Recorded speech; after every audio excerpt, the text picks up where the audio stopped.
Assalamualaikum warahmatullahi wabarakatuh.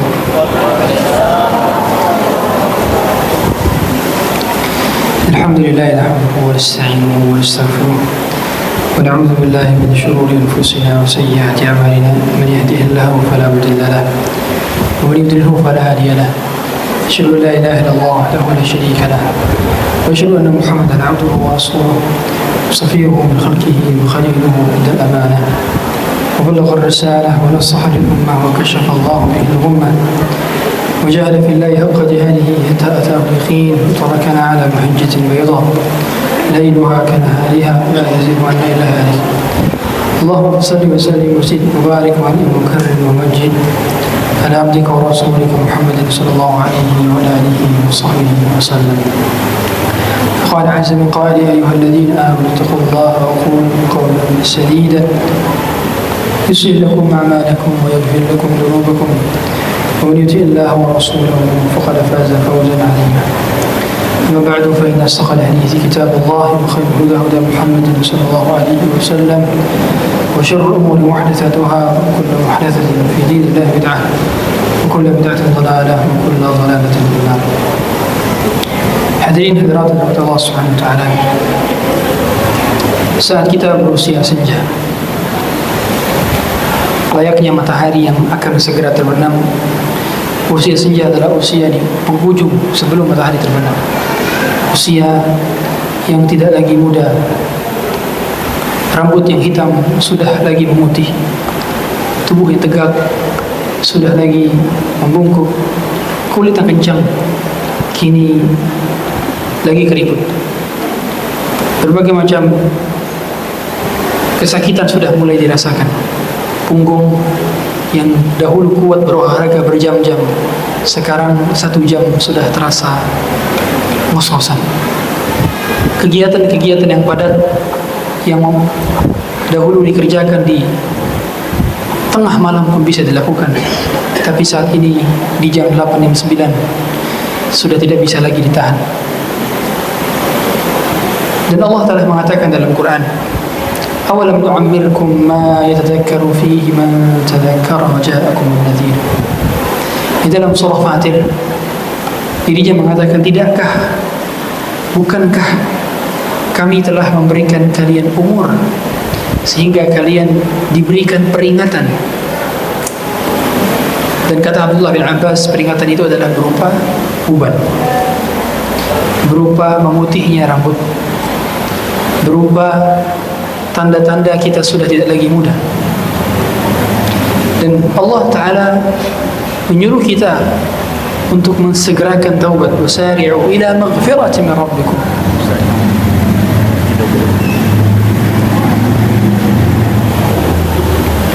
Allah Ta'ala menyuruh kita untuk mempercepat taubat kita, sehingga tidak ada kata penundaan di dalam bertaubat. Termasuk bagi kita yang merasa bahwa kita sudah berada di ujung usia kehidupan. Kawan-kawan kita boleh jadi lebih dahulu menghadap Allah Ta'ala, padahal mereka lebih sehat dibandingkan kita badannya. Sebagian lagi teman kita sudah berada di penghujung usianya, tertimbun dengan tanah, padahal boleh jadi usianya jauh lebih muda dibandingkan kita. Itu bukan sebab karena Allah lupa memanggil kita, bukan sebab karena malaikat lupa mencabut nyawa kita, tapi sebabnya Allah masih memberikan izin kita untuk hidup, karena dosa kita masih banyak, karena Allah beri kesempatan kita untuk bertaubat. Maka di usia senja, terlebih sudah 40 tahun ke atas, ataupun mau mendekati 40, yang kata Abdullah bin Abbas, awalam nu'ammirkum ma yatadhakkaru fihi man tadhakkar, itu adalah ayat yang menjadi pengingat bagi orang yang sudah berusia 40. Dan hari-hari ini layaknya sebagian di antara kita sudah mencapai usia tersebut, dan kelak akan memasuki usia keabadian, yaitu usia kematian.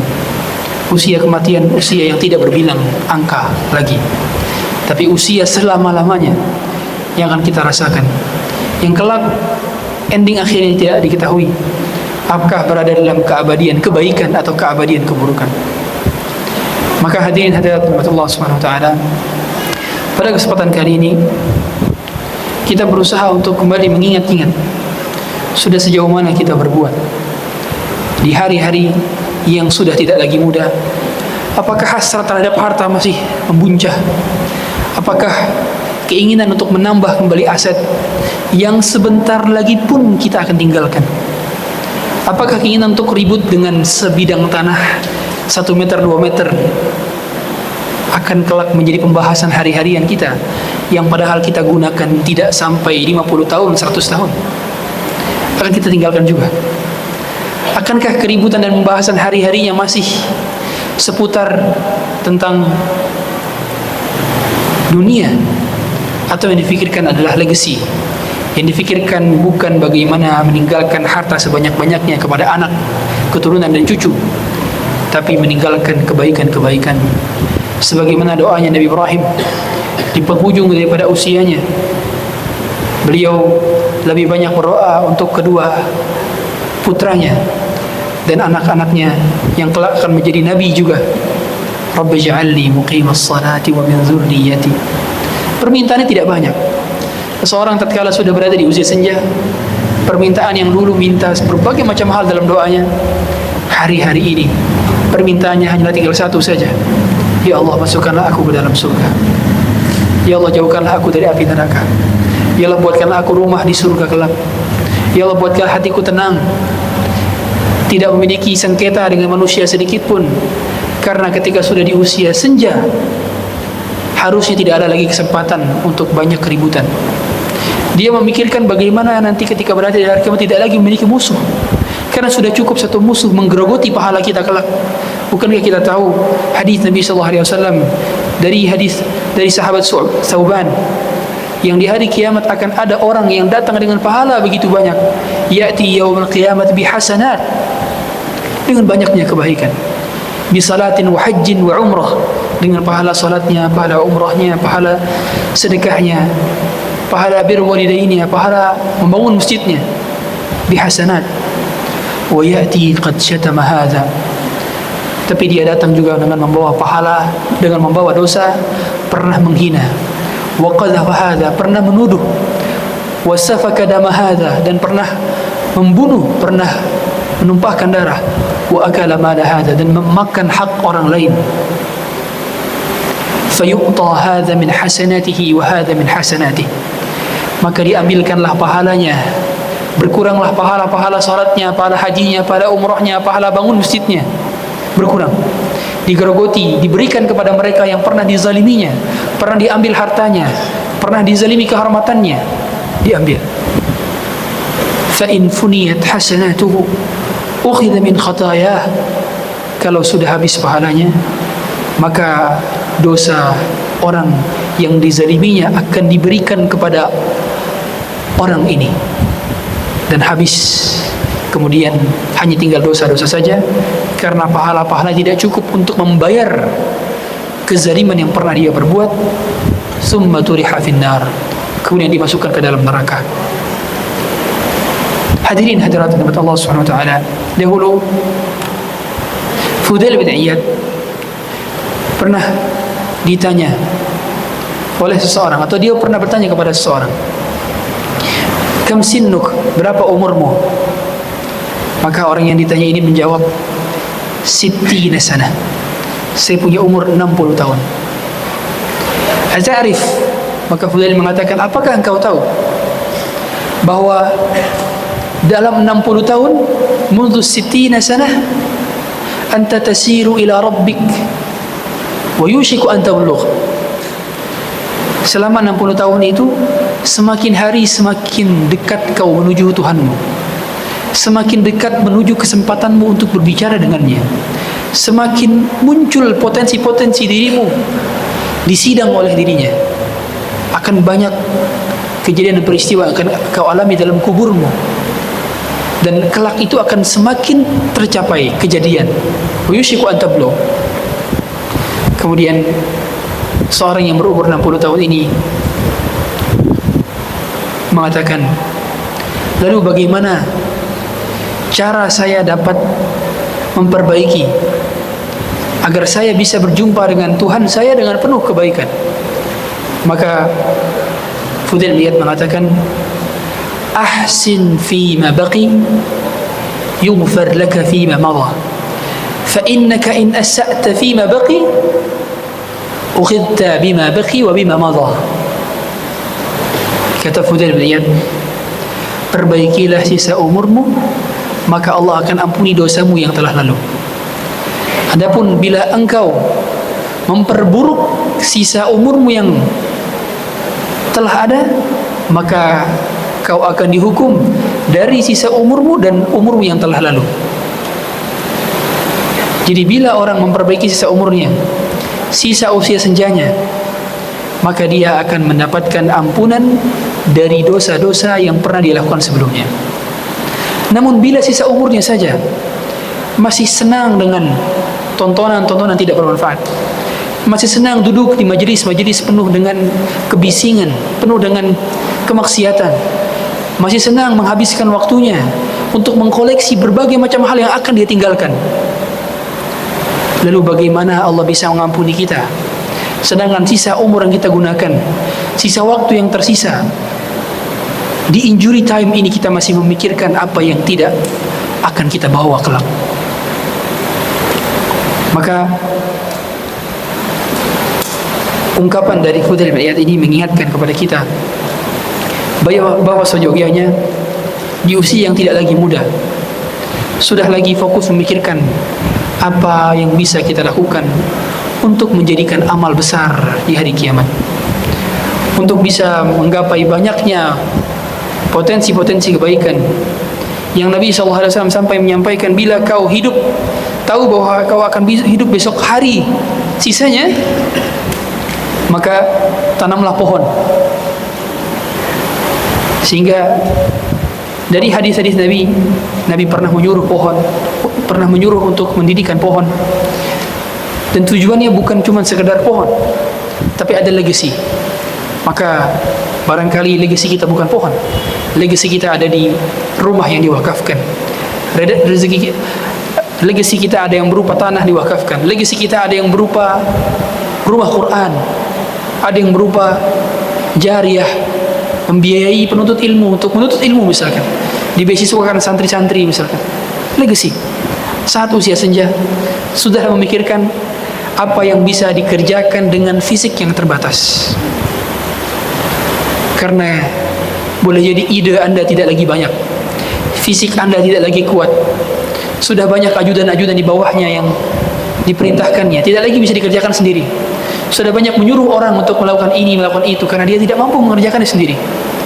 Maka di usia-usia yang sudah tidak lagi muda, usia senja, kita harus cerdas dalam beramal, harus jenius dalam memilih amal, sebab tidak semua amal layak untuk dikerjakan di usia yang injury time ini.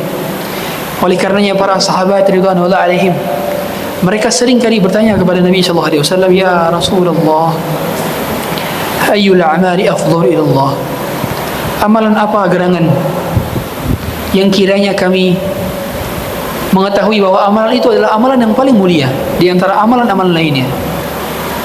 Mengapa pertanyaannya justru adalah amalan yang paling mulia, amalan yang paling afdal, bukan sekedar amalan? Mengapa? Karena para sahabat tahu bahwa rata-rata mereka masuk Islam di usia tidak lagi muda. Karena para sahabat tahu bahwa usia mereka singkat dan sebentar, sehingga mereka akan mencari yang paling lama untuk bertahan dan yang paling afdal untuk mendapatkan pahala. Oleh karenanya Nabi SAW mengatakan bahwa dunia ketika seorang berjalan di atasnya, maka dia seperti seorang musafir, seorang traveler, yang beliau sendiri yang mengatakan tatkala sahabat Umar bin Khattab melihat keadaan beliau yang begitu sederhana, maka beliau mengungkapkan bahwa kehidupan adalah sebuah safar, awabiru sabilin, atau cuma sekedar numpang lewat saja.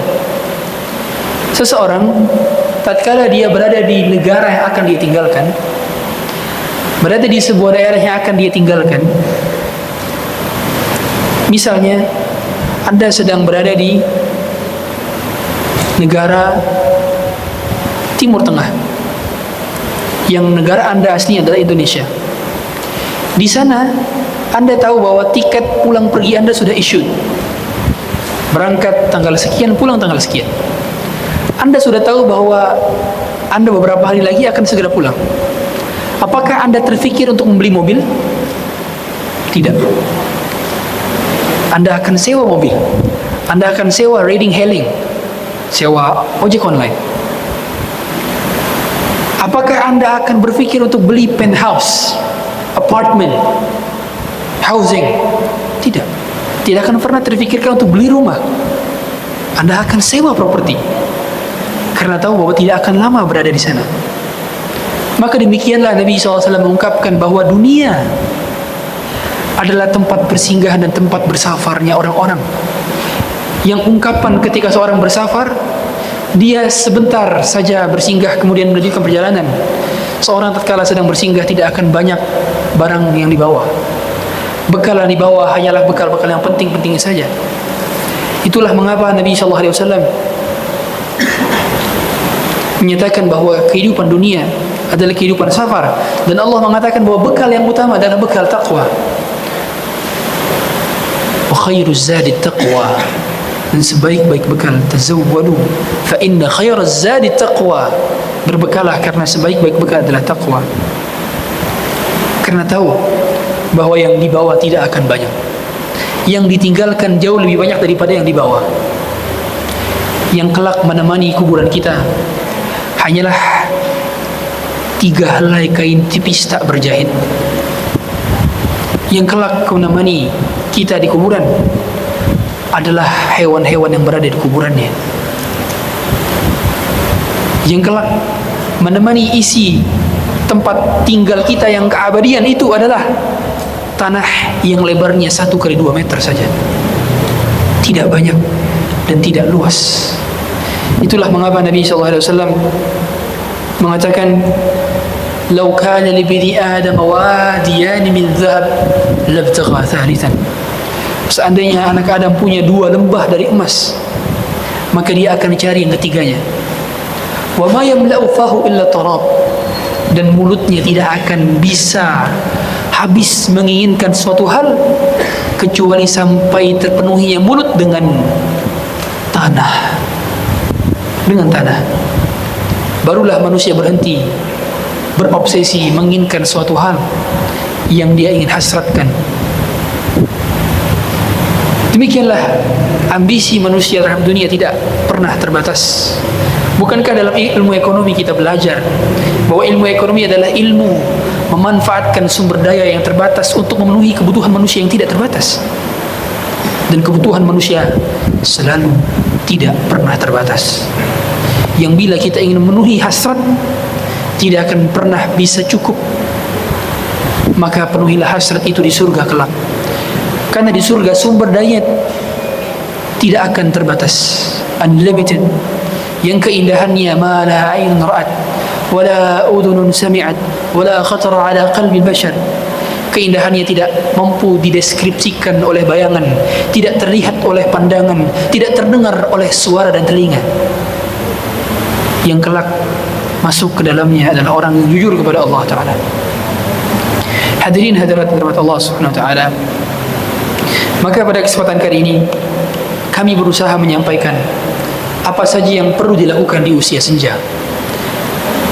Baik hadirin yang sudah berada di usia senja maupun kita yang secara umum tidak ada yang tahu kematian kita kapan. Karena pada dasarnya kematian tidak memanggil umur, sebagaimana perkataan daripada Imam Syafi'i, tazawwadu min at-tuqa fa innaka la tadri, tazawwadu min at-taqwa fa innaka la tadri, idza janna al-lailu hal ta'ishu ila al-fajr. Berbekalah dengan taqwa, karena sungguhnya jiwa itu tidak mengetahui apakah dia akan bisa hidup sampai besok pagi. Wa kam min fata amsa wa asbaha dhahikan wa akfanuhu nusijat wa huwa la yadri. Betapa banyak para pemuda pagi petang siang malam dia tertawa, sedangkan kain kafannya sedang berada di tukang jahit, sedang dijahit untuknya. Wa kam min sahihin mata min ghairi illatin wa kam min saqimin 'asha hina min ad-dahr.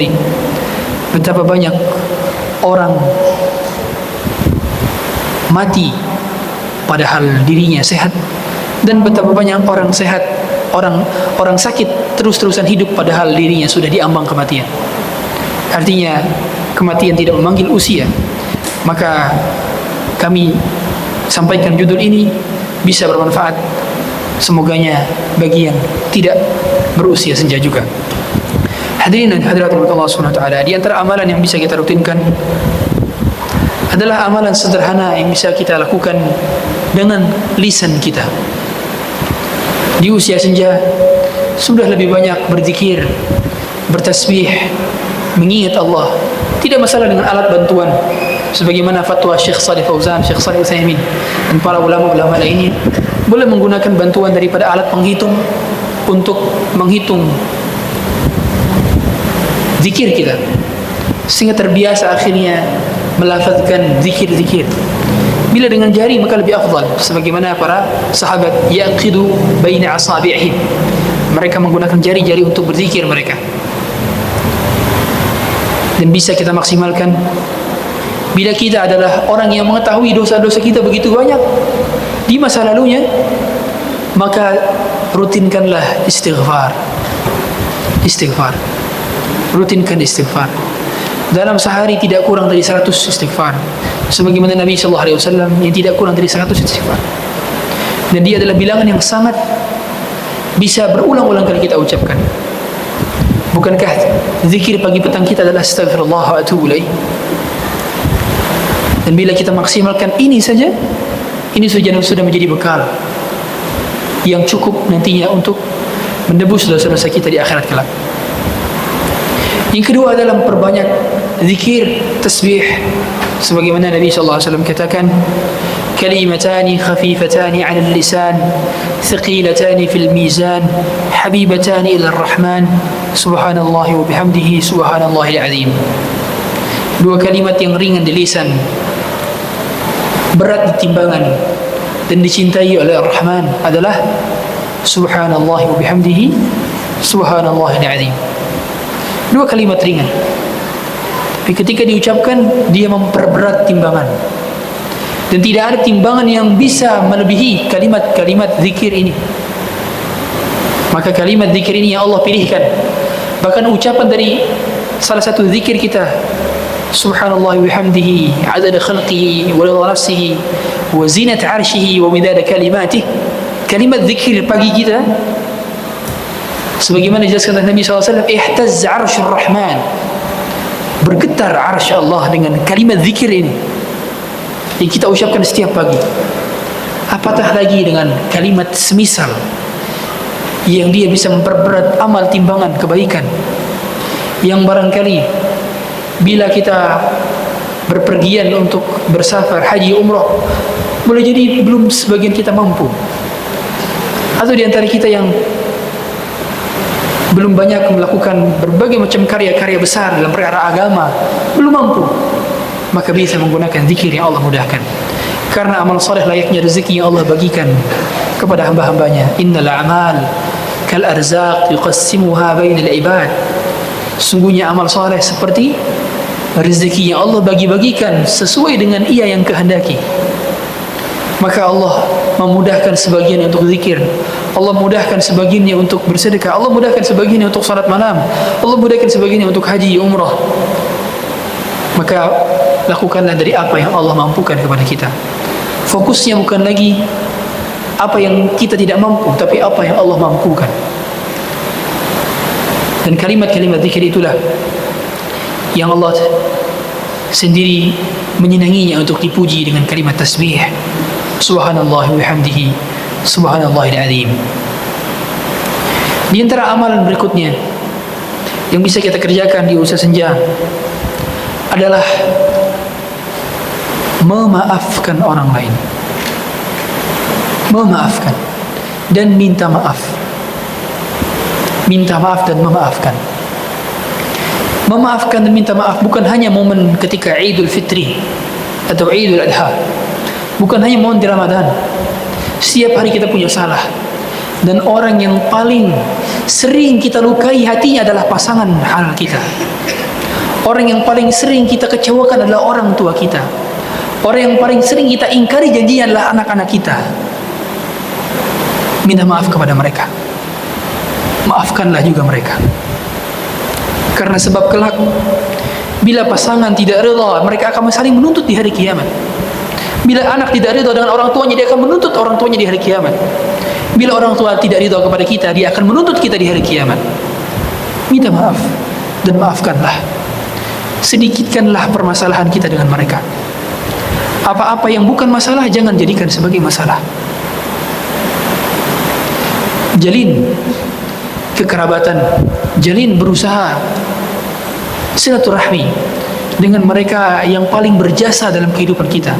Guru-guru kita, orang tua kita, kerabat kita, mereka adalah orang-orang berjasa dalam kehidupan kita sedikit banyaknya. Maka jangan sampai punya masalah dengan mereka yang padahal masalah itu kecil tapi berdampak permusuhan. Adik dengan kakak, kakak dengan adik. Seringkali terjadi persengketaan hanya karena masalah-masalah kecil, kesalahpahaman yang menjadikan nantinya di hari kiamat saling menggerogoti pahala. Maukah pahala-pahala kita yang kita kerjakan dari sholat malam, dari pergi ke masjid, dari hadir ke kajian digerogoti oleh orang-orang yang sebetulnya kita tidak menginginkan untuk bermasalah dengan mereka? Akankah pahala itu kita setorkan kepada mereka? Jangan hadirin. Bukankah sudah lelah kita beramal? Bukankah sudah letih kita beribadah? Jangan sampai sedikitnya pahala yang sudah kita dapatkan, itu pun bila ikhlas. Bila tidak ikhlas tidak akan menjadi pahala. Akankah kita berikan juga yang sedikit itu kepada mereka yang tidak kita sukai? Hadirin hadirat rahmat Allah Subhanahu wa taala. Maka memaafkan bukan amalan ringan. Memberi maaf juga bukan amalan ringan. Dia amalan besar. Dan tidakkah kita ingat ada seorang sahabat yang dijamin masuk surga sampai penyebutannya 3 kali. Yatlu alaikumul an rajulun min ahli jannah. Akan masuk kepada kalian pemuda penghuni surga dari pintu masjid ini. 3 kali berturut-turut orang itu masuk dengan bekas air wudunya yang masih menempel di janggutnya yang basah, dengan menggunakan sendal yang diangkat. Pemuda itu ternyata punya amalan setelah dicek adalah memaafkan orang setiap malam. Memaafkan orang setiap malam, baik yang berbuat keburukan kepadanya ataupun yang tidak sengaja berbuat kesalahan kepadanya. Banyak di antara kita yang merasa bahwa kita dizalimi, tapi tidak menyangka bahwa kita adalah penzalim terhebat. Merasa bahwa kita adalah orang yang paling terzalimi di dunia, tidak menyadari bahwa kita adalah orang yang paling zalim dengan harta-harta orang, dengan kehormatan-kehormatan orang yang sering kita gibahi di majelis-majelis kita. Tidakkah kita sadar dosa-dosa itu? Kama tadinu tudan, sebagaimana kita bersikap, seperti itu pula kita akan diperlakukan.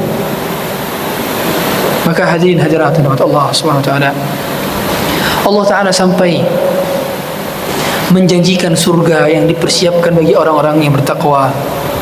وسارعوا إلى مغفرة من ربكم وجنة عرضها السماوات والأرض أعدت للمتقين الذين ينفقون في السراء والضراء والكاظمين الغيظ والعافين عن الناس. Lihatlah bagaimana Allah Ta'ala mempersiapkan surga bagi mereka yang al-kadhimin al-ghayz wal-'afin 'anil nas. Mereka yang bisa menahan amarahnya padahal mampu untuk marah, Tapi mereka tidak memilih marah, dan mereka yang afina 'anil nas. Allah gunakan isim fa'il afina 'anil nas. Saking sifat itu telah melekat pada dirinya. Maka Allah bukan katakan alladzina ya'fun nas, bukan. Allah menggunakan wal afina 'anil nas. Jadi kalau dalam bahasa Inggris Allah tidak menggunakan verb di sini. Allah tidak alladzi ya'fun nas. Allah tidak menggunakan fi'il kata kerja untuk mengatakan orang yang memaafkan orang, bukan. Tapi Allah mengatakan wal afina, dia adalah si pemaaf. Yang sifat pemaafan itu telah melekat pada dirinya, telah menjadi karakteristiknya, telah menjadi kebiasaannya. Khudil afwa wa'mur bil urfi wa'rid 'anil jahilin. Allah perintahkan khudil afwa, maafkan kesalahan-kesalahan orang yang tidak tahu. Khudil afwa wa'rid 'anil jahilin, dan palingkanlah wajahmu dari orang-orang yang tidak mengetahui. Mereka yang seringkali berbuat salah kepada kita karena ketidaktahuannya. Maafkan, dan dada itu akan lapang. Sebagaimana Allah sendiri menyuruh kita untuk memaafkan. Ala tuhibbuna an yaghfirallahu lakum? Bukankah kalian suka bahwa Allah mengampuni kalian? Maka juga ampunilah orang. Maka bila ada hari ini yang punya sengketa dengan siapapun, segeralah minta maaf dan maafkan. Maafkan, dan dada itu akan menjadi lapang. Maka rata-rata yang kami temui berdasarkan data kuantitatif dan kualitatif, penelitian menyebutkan bahwa orang berusia lebih panjang daripada manusia normal karena punya kelapangan hati yang begitu mendalam. Dia tidak terlalu memikirkan yang bukan urusannya, dan dia tidak mau terlalu banyak konflik dengan siapapun dari makhluk Allah. Rata-rata. Bahkan Perdana Menteri Malaysia Mahathir, umurnya sekarang berapa? 99 years old. 99 tahun. Tahun depan 100. Dan beliau masih ngurus negara. Tahu Anda, ketika ditanya dalam sebuah wawancara oleh seorang reporter, apa gerangan yang membuat kau bisa sehat? Tidak pikun. Ya mungkin pikun dalam beberapa hal, tapi mengurusi negara yang kompleks. Malaysia is the biggest country. Tapi ternyata bisa bertahan di usia yang sudah usia tua. Kata beliau, saya tidak memikirkan hal-hal yang rendahan, hal-hal yang bukan urusan saya, dan berusaha legowo. Legowo itu apa ya? Let it go. Apa-apa yang tidak bisa kita kontrol, tidak usah terlalu banyak difikirkan. Dan demikian juga orang-orang desa. Kita lihat, mengapa kalau kita ke desa, coba hadirin hadirat ke Sleman, banyak orang-orang tuanya yang sudah 80, 70 itu sehat-sehat, masih goes sepeda. Di daerah dekat pegunungan juga banyak orang-orang tuanya. Pernah kita berpikir apa yang buat mereka bisa sehat, bugar? Kebanyakan jawabannya adalah legowo. Gak mikirin yang bukan urusan. Gak mikirin tetangga beli apa di kanan kiri. Gak mikirin selebriti lagi makan apa. Gak mikirin siapa nikah dengan siapa dari selebriti, kawin cerainya. Gak tahu. Gak tahu berita infotainment. Gak tahu. Karena mereka makanannya makanan real food, fikirannya fikiran yang tidak terlalu banyak difikirkan, dan mereka bisa fokus beribadah. Bisa fokus beribadah. Tidak terlalu banyak tanggungan, dalam artian mereka tidak terlalu banyak berselisih dengan orang kanan kiri, dan demikian. Maka sedikitkanlah perselisihan dengan manusia, sehingga di usia-usia sekarang ini, kalau ada hak-hak kita yang sekiranya sudah malas kita berselisih, silakan. Nanti kita ketemunya di mana? Di akhirat. Selesai, gampang. Ada orang yang menzalimi kita, kehormatan kita, harta kita, selesai, ketemunya di akhirat. Kalau sampai banding ini, uji ke persidangan, dibanding lagi, Uang habis, tenaga habis, pikiran habis. Hasilnya cuma sementara di dunia. Karena banyak waktu kita terkuras karena gara-gara konflik, drama-drama dengan orang lain. Drama-drama itu dikurangi lagi, tidak perlu diadakan lagi. Sudah cukup ada di film saja, kita nggak perlu ikut-ikut drama. Kemudian yang berikutnya, di usia yang sudah tidak lagi muda, hendaknya kita memikirkan apa yang menjadi legacy, warisan yang bisa kita tinggalkan dari jariah. Bukan lagi memikirkan bagaimana menumbuhkan aset, memperbanyak koleksi tas, rumah, mobil, gadget, motor, berbagai macam hal. Dia bukan lagi memikirkan bagaimana saya menambah aset saya, bukan, tapi memikirkan bagaimana fokusnya meninggalkan itu supaya menjadi keabadian jariah mengalir sampai dia meninggal dunia, sampai dia berada di kiamat, ada terus pahala yang mengalir ke dia. Dia memikirkan demikian, bukan lagi memikirkan aset mana yang lagi yang perlu diakuisisi, tanah mana lagi yang perlu saya beli, bukan. Memikirkan adalah bagaimana dia bisa memanfaatkan aset-asetnya untuk jalan menuju surga. Memikirkan itu. Dan legacy itu biasanya orang ketika sudah di usia senja itu sudah apa? Sudah merasakan asam manis pahit garam. Mengapa saya katakan demikian? Orang di usia senja hasrat terhadap dunianya umumnya sudah tidak lagi seperti di usia muda. Karena dia sudah pernah merasakan mungkin hotel termewah, sudah pernah merasakan mobil ternyaman, sudah pernah merasakan puncak karirnya, sudah pernah merasakan itu, dan itu cukup. Sekedar pernah merasakan cukup. Kalaupun tidak pernah merasakan, tidak akan ditanya juga di hari kiamat. Tapi umumnya hasratnya tidak lagi ke sana. Dia lebih fokus memikirkan apa yang bisa dia tinggalkan. Dan itulah mengapa Nabi Zakaria ketika beliau minta anak di usia ratusan tahun, 102 atau 103 tahun, Nabi Zakaria meminta anak, bayangkan. Dan Allah berikan dalam surah Maryam, yarithuni wa yarithu min ali Yaqub. Ya Allah, jadikanlah aku menjadi pewaris dari Yakub, dan ada orang yang mewarisiku berikutnya. Warisan apa yang beliau harapkan? Kata mufassirin adalah estafet dakwah. Ada yang melanjutkan dakwahnya. Nabi Zakaria tidak berpikir ada yang melanjutkan perusahaannya, ada yang melanjutkan bisnis peternakannya, ada yang melanjutkan bisnis propertinya. Tidak dipikirkan. Yang dipikirkan bagaimana melanjutkan estafet dakwahnya. Karena estafet dakwah itu akan menjadi legacy sampai hari kiamat. Dia pikirkan itu. Maka Allah kabulkan memiliki anak yang juga Nabi. Ya Yahya, khudil kitab bi quwwah. Yahya yang diperintahkan oleh Allah Ta'ala untuk menemani dakwahnya Nabi Isa, karena sepupuan dengan Nabi Isa.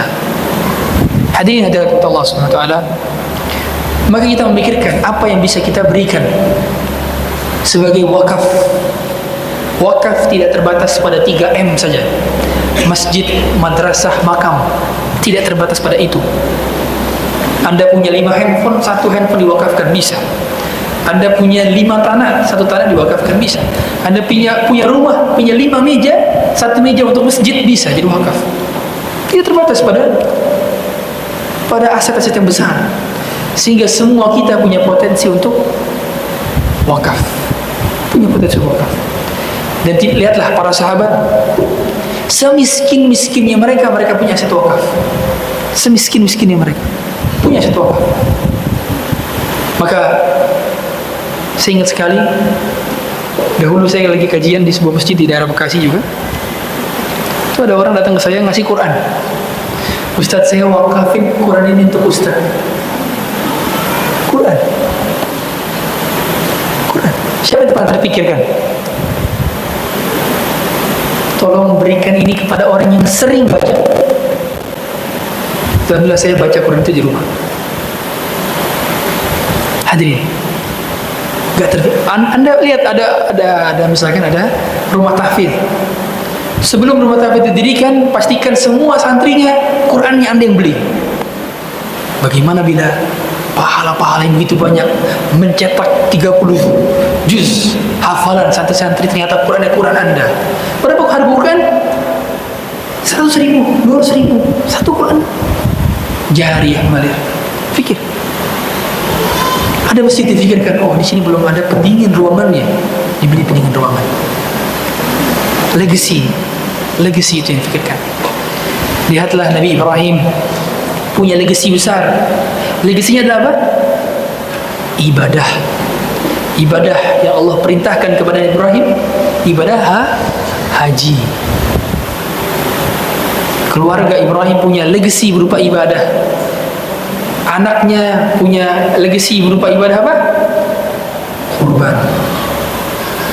Istrinya punya legacy ibadah apa? Sa'i. Legacy.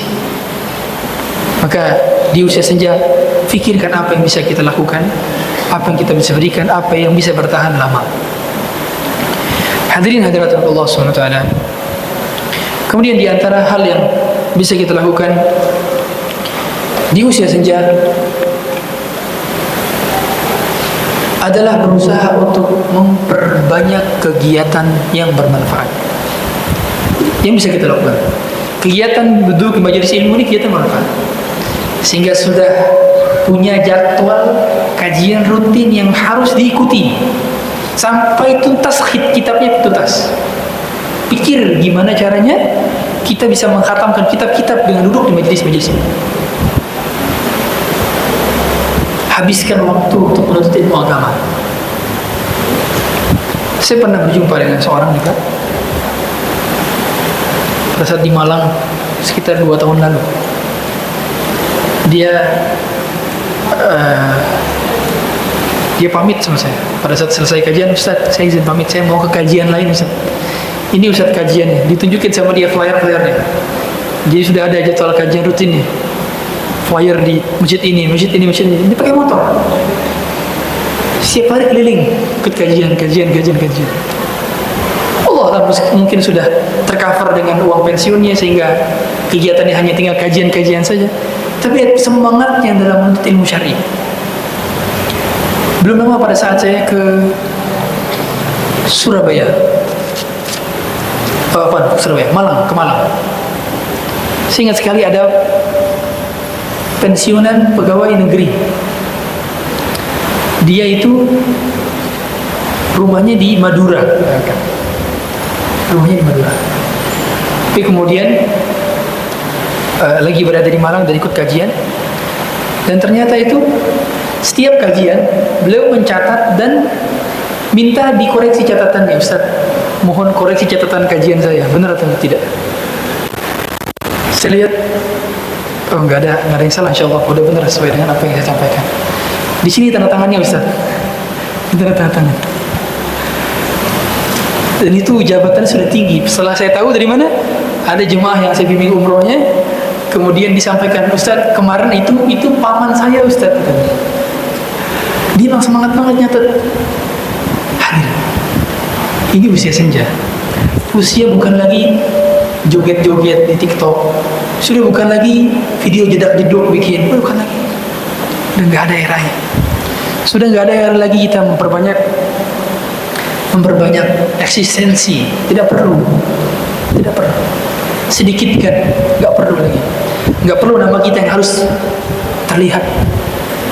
Makanya Nabi SAW mengatakan bahwa kalau bisa bertakwa tanpa perlu terkenal lebih baik. Karena innallaha yuhibbul 'abda taqiyyal khafi. Sungguhnya Allah mencintai hamba yang bertakwa lagi tersembunyi.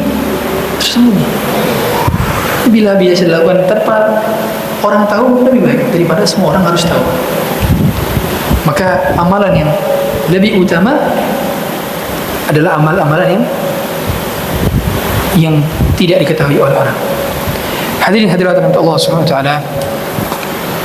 Maka kegiatan talabul ilm Kita lihat bagaimana para ulama juga sebagian di antara mereka baru menuntut ilmu di usia senja dan jadi ulama. Seperti Ibnu Hazm, banyak riwayat dia menuntut ilmu di usia 40 tahun. Baru kenal kajian 40 tahun. Sebagian lagi seperti Al-Qaffal, murid atau guru Imam Syafi'i, itu menuntut ilmu di usia 40 tahun dan di usia 80 tahun jadi ulama. Ini ada judul, saya baca judul artikel 40 tahun awam, 40 tahun ulama. Jadi 40 tahun itu baru starting point kajian. Sampai 40 tahun kemudian jadi ulama. 80 tahun usianya. Dan banyak yang seperti ini. Mereka yang tidak lagi terfikirkan bagaimana hidup enak, tapi sudah mulai memikirkan bagaimana mati enak. Bagaimana mati saya biar enak. Dan usia senja adalah usia yang paling rentan karena dia kondisi kritis. Bila baik, maka Allah akan anggap semuanya baik. Bila buruk, Allah akan anggap semuanya buruk. Meskipun awalannya baik. Makanya mengapa kata Syekhul Islam Ibnu Taimiyah, al-ibratu bikamalin nihayati la binaqsil bidayah. Yang menjadi patokan itu adalah akhir yang baik, bukan awalan yang buruk. The good endings, not the bad beginnings. Akhiran yang baik, patokannya akhiran yang baik. Innamal a'malu bil khawatim. Semuanya amalan tergantung akhirnya. Gimana akhirnya kita closingan? Dan closingan tersebut tergantung dari apa yang bisa kita lakukan hari ini. Itulah mengapa ada ungkapan dari Al-Hafidz Ibnu Katsir yang beliau menukilkan bahwa manusia itu akan dimatikan sesuai dengan keadaan terakhirnya, keadaan hidupnya, dan manusia akan dibangkitkan sesuai dengan keadaan matinya. Sebagaimana ungkapan bahwa kita akan dimatikan sesuai dengan kebiasaan kita dan kita akan dibangkitkan sesuai dengan keadaan kematian kita.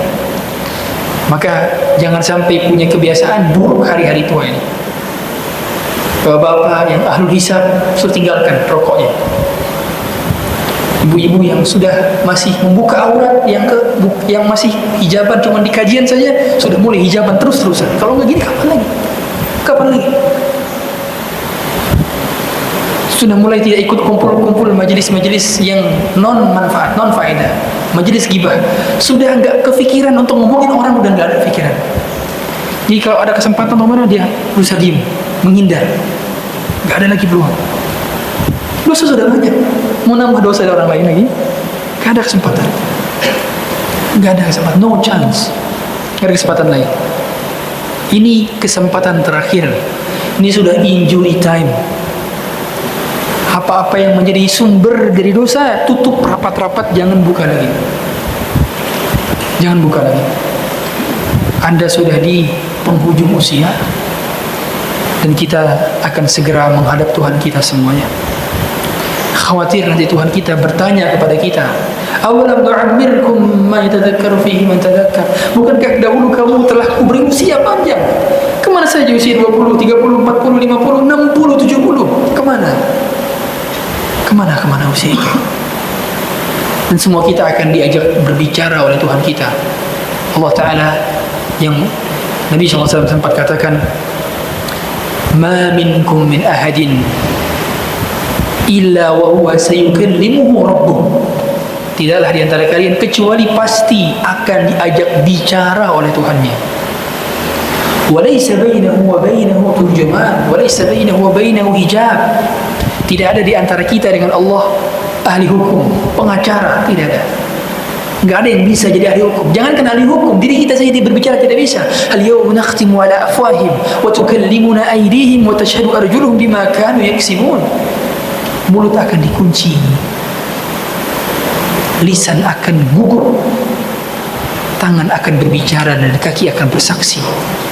Bahkan kulit-kulit pun akan menjadi saksi. Wa qalu li juludihim lima syahidtum alaina Mereka berkata kepada kulit mereka, bagaimana bisa kalian memberikan saksi atas kita?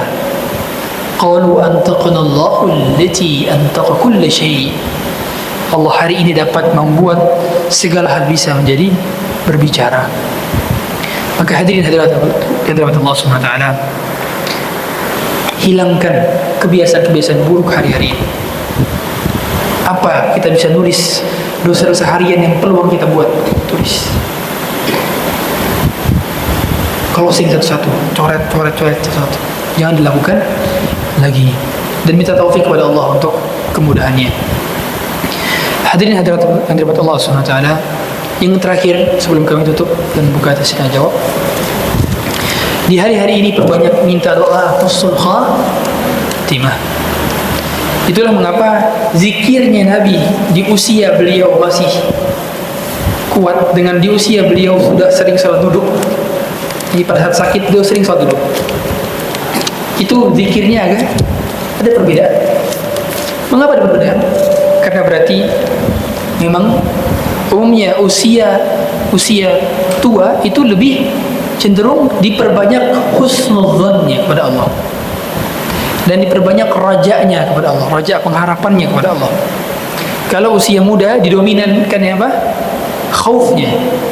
Jadi saat kita masih di puncak karirnya, saat kita berasi sehat badannya, cemerlang pikirannya, maka yang harus lebih dominan apa? Yang harus dominan adalah khawatir melakukan dosa, karena potensi dosa sangat besar sekali di usia muda. Maka di usia tua, para ulama mengatakan harus diperbanyak pengharapannya, jangan putus asa. Makanya para ulama mengatakan seorang yang berdosa melakukan perbuatan maksiat, kemudian dia berputus asa sehingga tidak bertaubat, maka dosa putus asanya lebih berdosa daripada dosa maksiatnya. Dosa putus asa. Karena dia merasa bahwa Allah tidak akan ampuni dia, Allah akan halangi dia dari bertaubat. Jangan berputus asa. Maka selagi masih ada kesempatan, mintalah Allahumma inna nas'aluka husnul khatimah wa na'udzubika min su'il khatimah. Ya Allah, aku mohon kepada Engkau akhiran yang baik, akhiran yang indah, akhiran yang sempurna. Ya Allah, katakan dalam Quran, khitamuhu misk wa fi dzalika falyatanafasil mutanafisun. Akhiran yang indah adalah akhiran yang tidak ada celah di dalamnya, akhiran yang semuanya adalah keindahan yang bisa kita saksikan kembali di hari kiamat kelak. Allahu a'lam. Ustaz dikatakan bahwa doa ibu bagi anaknya adalah doa yang mustajab. Jika ibu tersebut adalah seorang pendosa besar, misal seorang berzina, sering meninggalkan salat, apakah doanya untuk anaknya tetap mustajab? Doanya untuk anaknya tetap dia memiliki privilege sebagai ibu, yang bila dia mendoakan anaknya kebaikan, maka memiliki keutamaan sebagaimana Nabi SAW mengatakan da'watul walid liwaladih, doa orang tua untuk anak. Tapi doa ada penghalang-penghalang, dan di antara penghalang-penghalang doa adalah harta haram. Di antara penghalang-penghalang doa adalah kemaksiatan. Di antara penghalang-penghalang doa adalah kesombongan. Penghalang-penghalang doa. Sehingga makanya dianjurkan setiap kali awal berdoa mengucapkan apa? Istighfar. Astagfirullah, astagfirullah, astagfirullah. Kemudian memuji-muji Allah. Kemudian bersalawat atas Nabi sallallahu alaihi wasallam, baru berdoa. Ada adab-adabnya dalam berdoa. Sebagaimana kita membaca surah Al-Fatihah. Al-Fatihah itu isinya pujian dan doa. Alhamdulillahirabbil alamin, pujian. Ar-Rahmanir Rahim, pujian. Maliki yaumiddin, pujian. Baru doanya. Doanya apa? Iyyaka na'budu wa iyyaka nasta'in, masih pujian. Baru ihdinas siratal mustaqim. Doa. Ya Allah, tunjukilah kami jalan yang lurus. Jadi butuh 4 ayat pujian untuk doa di ayat kelimanya. Bayangkan. Lebih banyak pujiannya dibanding doanya. Masya Allah. Sehingga jangan berputus asa juga dari kemaksiatan. Bila terjebak ke dalam kemaksiatan, segera kembali. Dan memang demikian. Ujian kehidupan adalah kemaksiatan. Allahu yajtabi ilaihi man yasha'u wa yahdi ilaihi man yunib. Allah akan mengajak mereka kembali. Allah memilih di antara mereka yang Allah pilihkan, dan Allah akan ajak mereka kembali, mereka yang bertaubat. Ada ujian. Kita pergi ke masjid ini setelah melalui berbagai macam ujian. Ada ujian deringan telepon, ada ujian meeting di sini, ada ujian makan di sini, ada ujian jalan-jalan. Setiap orang ada ujian. Sebelum dia melakukan kebaikan, pasti dia akan melewati berbagai macam temptation, ujian-ujian. Ketika bangun subuh atau ketika azan dikumandangkan, ada ujian. Ujian nanti dulu deh. Ujian ada chatting tiba-tiba masuk. Ujian ada yang tiba-tiba ingat belum ditelepon. Ujian ada ketika ingat tiba-tiba belum dikunjungi. Ujian. Tapi ingat, jalan kembali selalu satu. Meskipun kita telah jauh 1000 langkah dari Allah, untuk kembalinya kita hanya butuh satu jalan. We just need one step back to come back. Satu jalan. Kembali. Jangan merasa ini adalah sebuah akhir. Anda bermaksiat kembali. 1000 jalan yang kita telah lalui dan jauh dari Allah, cukup satu jalan kembali. There is always a U-turn. Akan selalu ada jalan balik untuk kembali kepada Allah. Ya Allah menyuruh kita, fafirru ilallah, kembalilah, larilah kalian kepada Allah. Jalan. Jadi jangan pernah merasa jadi orang tua yang gagal. Kembali. Semua bisa diperbaiki selama masih Allah berikan kehidupan. Apa yang harus dilakukan ketika pernah menzalimi orang lain, kemudian sudah minta maaf tapi orang tersebut tidak mau memaafkan? Berusaha untuk mengambil hatinya. Nabi SAW tidak pernah menzalimi orang, tapi lihatlah bagaimana beliau mau mengambil hati seseorang yang belum masuk Islam padahal. Siapa? Safwan bin Umayyah. Berapa banyak beliau memberikan Safwan bin Umayyah? 100 ekor unta. Cukup? Belum. Ditambah lagi 100 ekor unta. Cukup? Belum. Ditambah lagi 100 ekor unta. 300 ekor unta diberikan kepada Safwan bin Umayyah yang belum masuk Islam. Karena kekesalan Safwan bin Umayyah sebelumnya, ayahnya Umayyah bin Khalaf meninggal di perang Badar. Maka dia masih memendam dendam kepada Nabi. Dan itu bukan suatu yang diharamkan, membunuh musuh ketika perang. Sejelas itu suatu hal yang diperbolehkan. Tetapi Nabi ingin tidak memiliki musuh. Nabi ingin melunakkan hati Safwan. Maka Nabi beri dia hadiah 300 ekor unta. Satu ekor unta itu 50 juta kalau nilai hari ini, sampai 100 juta. Berarti 300 ekor unta kurang lebihnya adalah, kalau total 100 juta, 30 M, 30 miliar. Anda punya musuh, Anda kasih 30 miliar. Kira-kira maafkan atau tidak? 30 miliar setara penthouse di Kuningan. 30 M. 30 M bisa beli McLaren 1 atau 2. 30 M. Demikian cara Nabi melunakkan hati seseorang. Maka bisa kita kasih hadiah. Kita baik-baiki dia. Dan bila tidak, ya sudah. Saya pernah bertanya juga kepada seorang ustadz, bagaimana bila orang yang sudah minta maaf tapi nggak dimaafin, dan sudah berbagai macam cara untuk melunakkan hati tapi tidak bisa. Setelah minta kepada Allah dan ternyata at the end dia nggak maafin, gimana? Ya sudah, ketemu di akhirat. Kata beliau, kamu persiapkan amalan yang banyak. Kata beliau gitu. Jadi kalau orang nggak maafin kita sudah minta maaf, itu bukan ya udah kan saya udah minta maaf, nggak bisa. Nggak bisa. Kalau Anda sudah minta maaf dan tidak dimaafkan, maka bersiaplah dengan amalan yang banyak, karena akan ada pahala Anda yang digerogoti oleh dia. Selesai. Itu konsekuensi kalau menzalimi orang. Maka karena sudah tahu hukumnya, jangan sempat menzalimi orang lagi. Sudah cukup. Karena berat konsekuensinya. Sampai para ulama mengatakan, lebih baik dosa sama Allah daripada dosa sama makhluk. Karena kalau dosa sama Allah, Allah maaf. Tapi dosa sama makhluk, kita tidak bisa menguasai hati manusia. Dan manusia, innal insana ladzalumun kafar. Sungguhnya manusia itu sangatlah zalim dan kufur.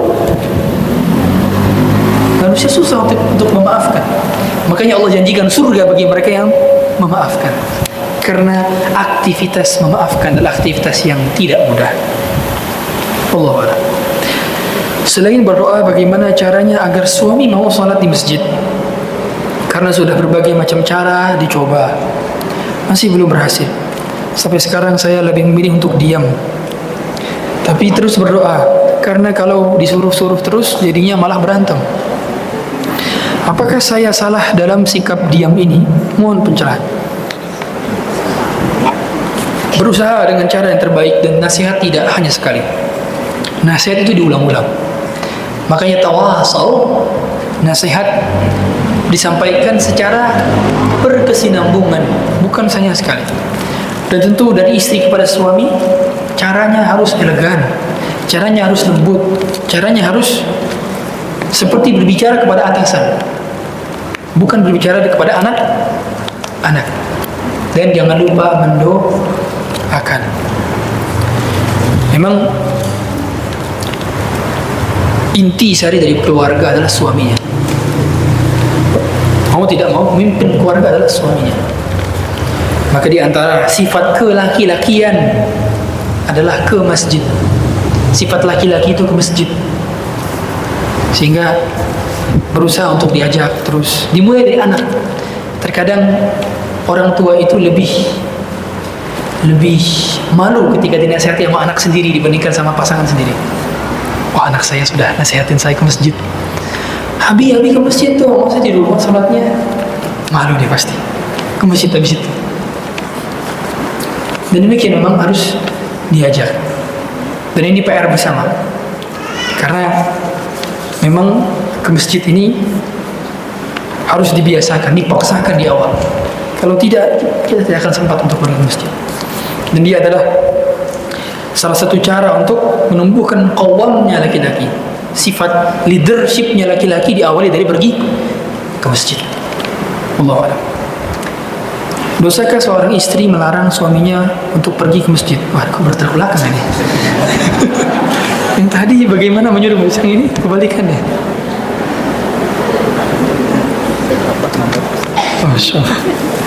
Oh, dikarenakan di rumah ada tukang servis AC.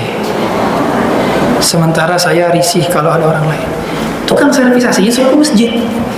Iya gak? Bang, ke masjid bareng. Bener? Kalau tukang AC-nya non-muslim, ya sudah, servis AC-nya setelah pulang dari masjid. Sederhana.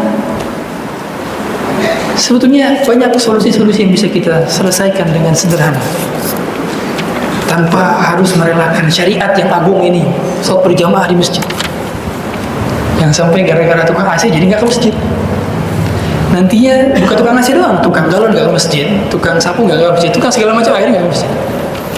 Karena ada aja halangannya. Ada tamu nggak ke masjid, tamunya aja ke masjid.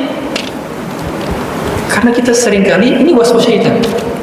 Iblis selalu mewas-waskan, udah jangan, kan ada tamu, udah jangan ke masjid, kan ada tukang AC, udah jangan ke masjid, kan ada saudaranya aja ke masjid, tamunya aja ke masjid, tukang galonnya aja ke masjid, tukang AC-nya aja ke masjid, sholat semua. Anda tidak hanya dapat pahala sholat Anda, tapi sholatnya tukang AC, sholatnya tukang galon, sholatnya tamu, sholatnya saudara. Gara-gara mengajak. Jadi diajak. Saya kalau sholat sendiri sering fokus pada surat yang akan dibaca, sehingga sholat saat sudah baca surat kadang suka ragu-ragu. Ingat apakah tadi sudah baca Al-Fatihah belum ya? Sehingga saya setelah selesai baca surat langsung baca Al-Fatihah dan langsung ruku. Setelah baca surat langsung baca Al-Fatihah. Kebalik ya, Al-Fatihah dulu baru surat. Apakah yang saya lakukan diperbolehkan? Urutan yang benar adalah Fatihah terlebih dahulu. Dan Fatihah termasuk rukun dalam salat.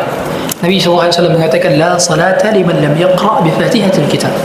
Tidak ada sah salat kalau tidak dibacakan Al-Fatihah. Maka inti syariat Al-Fatihah. Bahkan berarti kalau surat itu tidak dibaca, dia tidak menjadi rukun. Tapi tentu dibaca karena dia termasuk ke dalam ibadah yang dikerjakan, dan karena kumpulan ibadah adalah aqwal wa af'al, ucapan-ucapan, bacaan-bacaan dan gerakan, sehingga bisa kita ganti-gantikan bacaannya supaya lebih khusyuk. Itulah mengapa ada 114 surat dalam Quran, ada 6.236 ayat dalam Quran. Tujuannya apa? Untuk kita bacanya ganti, bukan trikul lagi. Terutama dalam surah sunnah. Dan itulah mengapa di iftitah kita itu banyak. Iftitah itu ada belasan, ada 16 riwayat bacaan iftitah. Ada Allahumma ba'id baini wa baina khataaya, ada Allahu akbar kabira walhamdulillahi katsira, ada alhamdulillahilladzi hamdan katsiran thayyiban mubarakan fih. Ada banyak bacaan iftitah. Begitu pula ada ragam bacaan dari ruku dan sujud, ada ragam. Kenapa? Tujuannya adalah agar kita variasikan, agar kita ganti. Karena kalau ganti-ganti, mulut ini nggak otomatis, tapi mikir dulu. Dan kalau sempat mikir, sholatnya jadi fokus. Dan inti sari sholat khusyuk itu adalah sholat yang fokus. Sebagaimana kata Nabi SAW, Laisa laka min salatika illa ma aqalta 'alaiha. Kamu tidak mendapatkan pahala salat kamu kecuali dari apa yang kamu fahami. Sehingga khusyuk itu bukan ngelihat ini putih semua khusyuk. Enggak. Khusyuk itu fokus kita terhadap bacaan. Pemahaman kita terhadap bacaan itu khusyuk. Bukan semata-mata mensuasanakan jadi putih semua. Bukan. Maka seorang yang lebih tahu lagi arti apa yang dia baca, dia bisa lebih khusyuk. Allahu a'lam. Bagaimana caranya menjadi pemaaf di usia senja 70 years dengan banyaknya rasa disakiti selama puluhan tahun?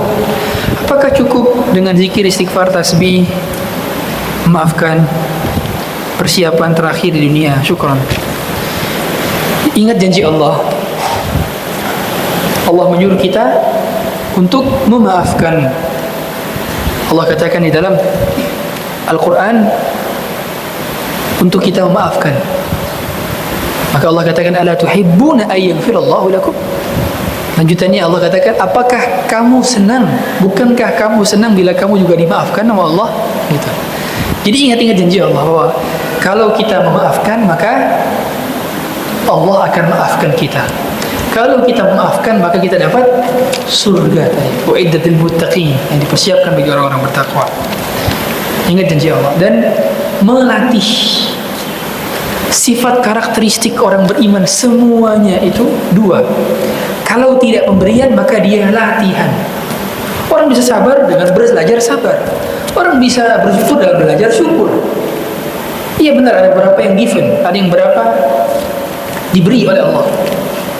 Tapi umumnya kita itu latihan. Orang lihat bagaimana orang setegas dan secerdas Umar bin Khattab bisa jadi selembut itu hatinya. Kalau dengar ayat bergetar dadanya, bergetar jiwanya. Bisa demikian. Bagaimana? Latihan. Dengar banyak dari Nabi SAW ayat-ayat, bersama Nabi SAW lembut hatinya. Begitu pula hal kita. Kita butuh melatih itu semua. Sehingga untuk menjadi jiwa pemaaf sampai diletakkan wal afina, si pemaaf, bukan lagi orang yang memaafkan tapi si pemaaf. Dengan cara memaafkan sedikit-sedikit hal-hal yang bisa kita tolerir. Udahlah, maafin aja. Ngapain juga permasalahan. terduga Allah maafkan. Jadi permasalahan yang sudah mulai biasa kita jangan dibawa besar. Allahu a'lam. Bagaimana jika setelah usia 40 kita tidak bisa menjadi hamba yang lebih baik sampai usia senja? Apakah nantinya Allah akan ampuni kita dan akan hidup kita seperti kebiasaannya? Apakah ada kesempatan masuk surga? Masih. Sampai nyawa berada di kerongkongan, Allah masih menerima taubat kita. Selama matahari masih terbit dari arah timur, bukan dari arah barat. Karena bila nyawa sudah berada di kerongkongan, maka Allah tidak akan ampuni. Sebagaimana Nabi SAW mengatakan, Inna Allah yaghfiru kulla syai' ma lam yugharghir. Allah mengampuni hambanya, kata Nabi SAW, selama belum nyawa di kerongkongan. Itulah mengapa Fir'aun itu sempat taubat. Fir'aun itu sempat bertaubat. Ada doanya ditaruh di dalam Quran. Doa taubatnya Fir'aun. Tapi Fir'aun taubatnya saat nyawa berada di kerongkongan. Akhirnya tidak terima taubatnya sama Allah. Maka 40 tahun jangan menyesal. Jangan khawatir, tetap bertaubat, tetap perbaiki diri. Bahkan di usia 70, 80, dan banyak di antara kita bahkan orang-orang yang mu'alaf di usia 70. Bayangkan, mu'alaf di usia 80. Kemudian meninggal. Belum sempat sholat berjamaah mungkin, belum sempat belajar keislaman, tapi udah Islam, mu'alaf, masuk surga. Karena Allah Ta'ala mengampuni dosa yang telah lalu. Sebagaimana perkataan Nabi SAW, Innal Islam yahjibu ma kana qablahu wa annal hijrata tahdimu ma kana qablaha. Islam itu menghapuskan dosa sebelumnya, sebagaimana hijrah juga menghapuskan dosa sebelumnya. Bagaimana jika kita sudah maafkan orang yang sudah berbuat salah kepada kita, namun kita menjaga jarak dengan orang tersebut karena tidak ingin lagi ada masalah dengan orang tersebut terjadi lagi? Apakah kita berdosa? Menjaga jarak bukan dalam rangka memutus kekerabatan. Menjaga jarak, menjaga interaksi, tidak masalah. Tidak terlalu sering interaksinya, tidak masalah. Karena khawatir buka luka lama, tidak masalah. Makanya sebagaimana Wahsy, tahu Wahsy? Wahsy itu Muslim. At the end of the day dia masuk Islam. Tapi dia yang membunuh siapa? Hamzah, paman Nabi SAW. Nabi maafkan Wahsy, tapi tidak terlalu ingin lama-lama memandang wajah Wahsy. Nah, dari situ dipahami bahwa tidak ada masalah kita kalau kita sudah maafkan, kita tidak terlalu sering berinteraksi dengan dia, tidak terlalu sering berjumpa, tidak masalah. Tapi sudah maafkan, clear, tidak ada lagi slide. Tapi demikian, maka sekalian minta kelapangan hati dari Allah, kelapangan dada, agar hati kita ini mudah untuk maafkan. Karena yang boleh jadi yang berat itu adalah si pemaaf, bukan si yang minta maaf. Lihat, pernah terpikir gak?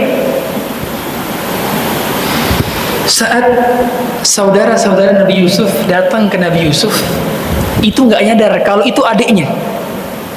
Tahu kan story Nabi Yusuf? The story of Yusuf, saudara-saudara Nabi Yusuf itu ketika datang ke Mesir itu nggak tahu kalau itu adiknya, benar nggak? Nggak tahu.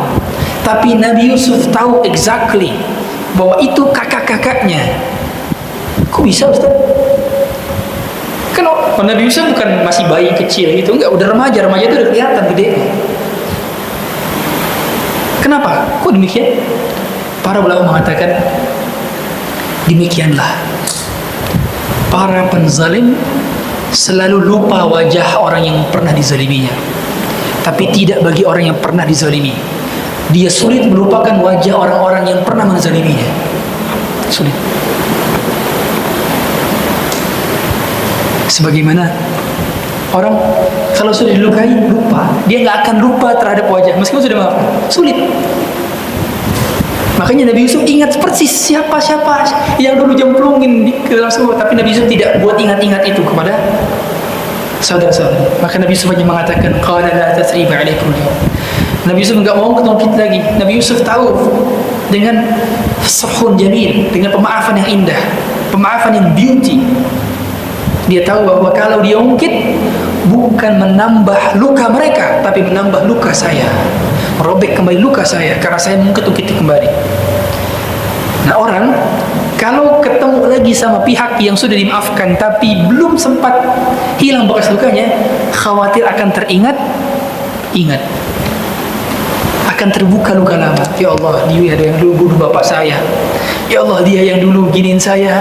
Ya Allah, ternyata dia sekarang depan saya. Berat. Tapi demikian ujian kehidupan. Kita seringkali dihadapkan dengan orang yang tidak kita harapkan perjumpaan dan pertemuannya. Ustaz, apakah orang tua yang benci dan selalu marah-marah ke anaknya dari anaknya kecil sampai dewasa tetap ada hitungan dosanya? Terlebih beliau sangat rajin ibadah, datang kajian, dan sudah sesuai dengan sunnah, tapi kalimatnya di rumah sangat menyakitkan. Demikian ujian anak adalah orang tuanya, ujian orang tua adalah anaknya. Dan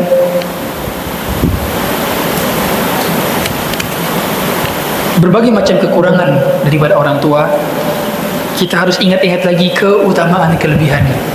Ingat-ingat lagi apa yang telah ia buat dari jasa-jasanya. Dan berusaha untuk mendoakan mereka agar sikap mereka berubah. Ujian kita belum seperti Amr bin As. Bukan Amr bin As, Sa'ad bin Abi Waqqas. Sa'ad bin Abi Waqqas itu ibunya marah-marah ke Amr bin As, bahkan nekat bunuh diri kalau Amr bin As ini masuk Islam. Gak mau makan, mau bunuh diri. Ngarang lihat Sa'ad bin Abi Waqqas masuk Islam. Tapi kemudian apa kata Amr bin As, kata Sa'ad bin Abi Waqqas, ya ummah, bila kau memiliki 100 nyawa, kemudian nyawa itu keluar masuk karena kau membenciku Islamku, maka tidak masalah, silahkan. Maksudnya apa? Beliau mempertahankan keimanannya meskipun orang tuanya tidak senang dengan keislamannya. Kita belum sampai sana. Kita belum seperti Abu Hurairah yang kesulitan mendakwahkan ibunya. Tapi at the end of the day, akhirnya apa? Abu Hurairah meminta doa kepada Rasulullah SAW agar orang tuanya diberikan hidayah. Akhirnya orang tuanya masuk Islam. Kita belum seperti Nabi Ibrahim yang punya ayah bukan lagi marah-marah, tapi ngapain? Ngancem bunuh.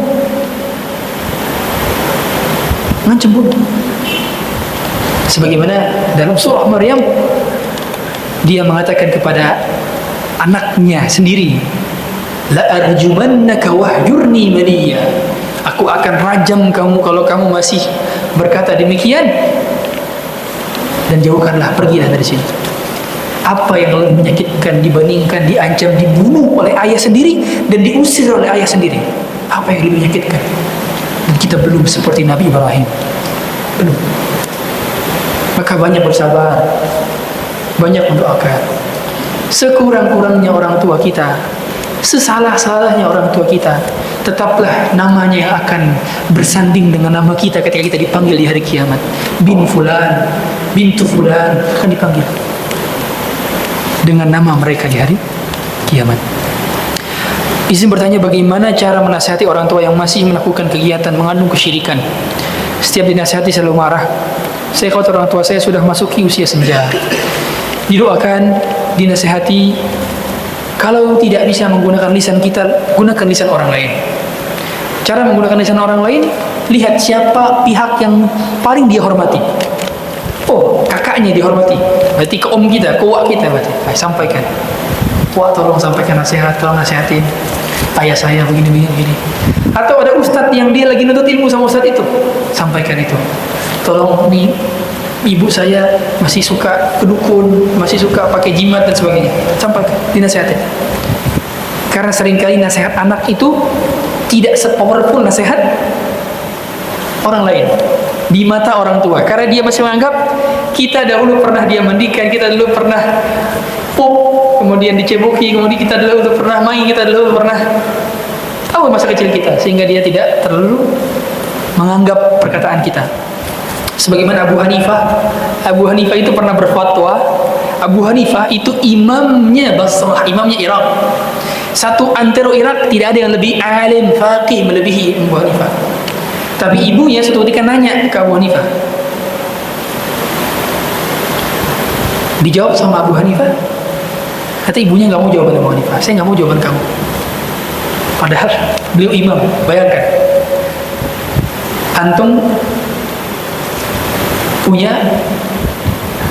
antum adalah seorang dokter gigi paling handal di Indonesia. Tiba-tiba antum punya anak antum gak mau berobat gigi ke antum. Gimana kira-kira?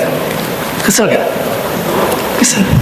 Nah, ini Abu Hanifah, ibunya sendiri gak mau terima fatwanya, malah mau menerima fatwa Zur'ah Al-Qas. Zur'ah Al-Qas tidak terkenal. Siapa Zur'ah Al-Qas?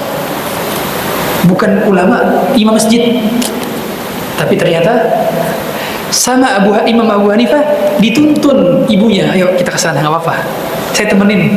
Saya temenin ibu kunjungi ke Zur'ah Al-Qas, kita sama-sama nanya ke Zur'ah.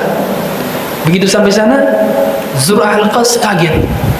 Bagaimana mungkin di sebelah Anda ada Imam Abu Hanifah, Anda bertanya kepada saya? Akhirnya kata Abu Hanifah, jawablah seperti apa ya. Maka akhirnya Abu Hanifah membisikkan sesuatu kepada Zur'ah Al-Qas, dan Zur'ah Al-Qas menjawab sama seperti yang dikatakan oleh Imam Abu Hanifah. Barulah ibunya pulang puas dengan jawaban Abu Hanifah.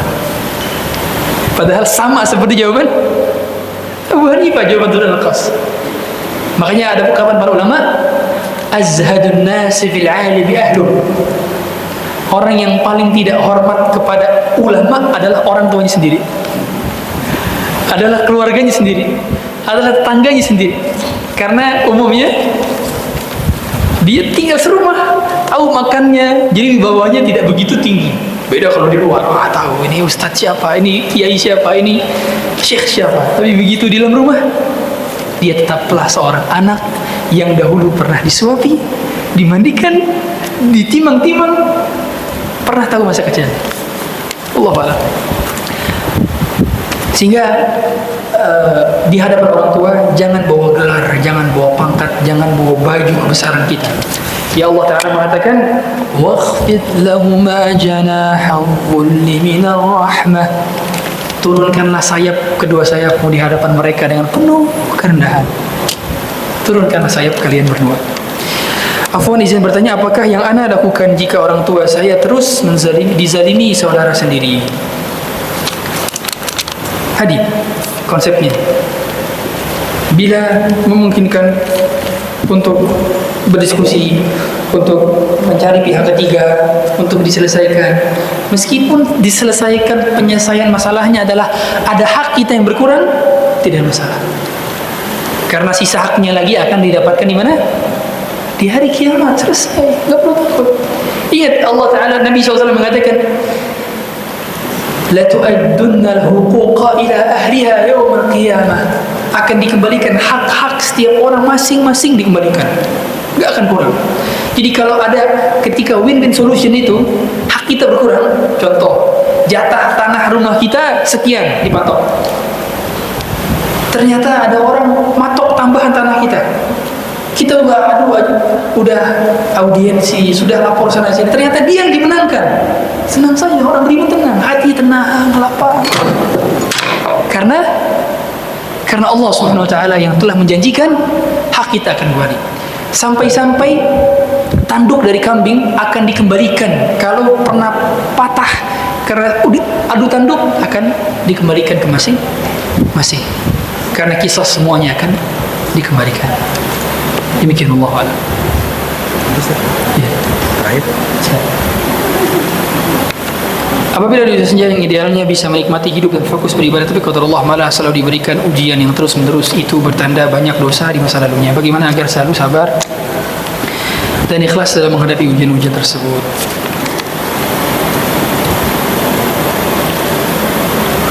Husnuzan kepada Allah.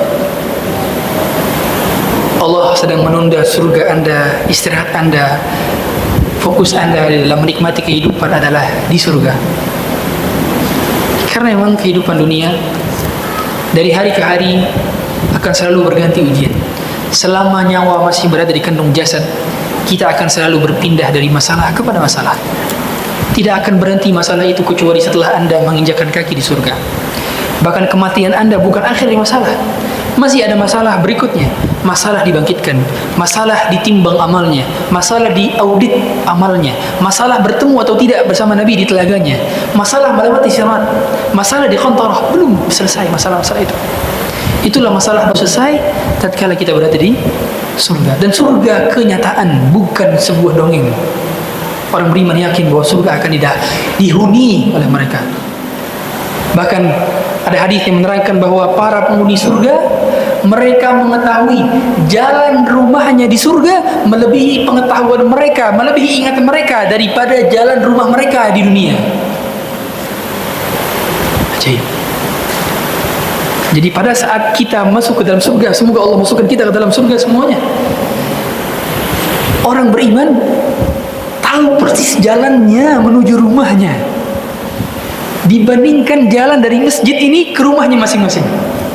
Bayangkan, seolah seperti itu rumah lamanya, seperti rumah yang sudah merindukan untuk dihuni oleh dirinya, lama sekali. Demikian.